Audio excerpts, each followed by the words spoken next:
পবিত্র ঈদুল ফিতর উপলক্ষে নারীর টানে বাড়ি ফিরতে রাজধানী ছাড়ছেন হাজারো মানুষ। শেষ মুহূর্তে ভিড় ও যানজট এড়াতে অনেকেই আগেভাগেই যাত্রা শুরু করেছেন। সকাল থেকেই বাস টার্মিনাল এলাকাগুলোতে দেখা গেছে যাত্রীদের উপচে পড়া ভিড়। টিকিট কাউন্টারের সামনে দীর্ঘ লাইন আর ব্যাগ লাগেজ হাতে বাসের অপেক্ষায় দাঁড়িয়ে আছেন অসংখ্য মানুষ।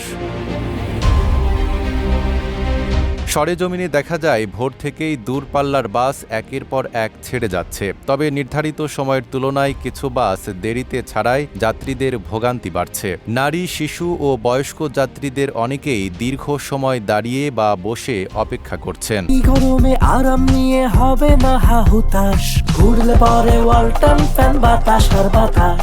অনেকের মুখে ক্লান্তি থাকলেও প্রিয়জনের কাছে ফেরার আনন্দ সেই কষ্টকে অনেকটাই ম্লান করে দিয়েছে।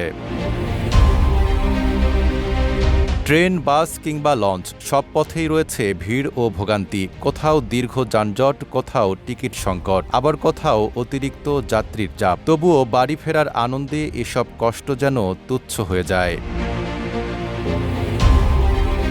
এবার ঈদ উপলক্ষে ১৭ মার্চ থেকে শুরু হচ্ছে টানা ছুটি। ১৬ মার্চ ছিল সরকারি অফিসের শেষ কর্মদিবস। ফলে আগেভাগেই রাজধানী ছাড়তে শুরু করেছেন চাকরিজীবী ও সাধারণ মানুষ।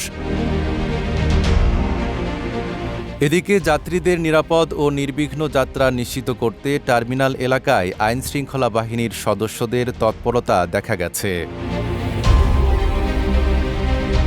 নাঈম আরাবী, ঢাকা পোস্ট।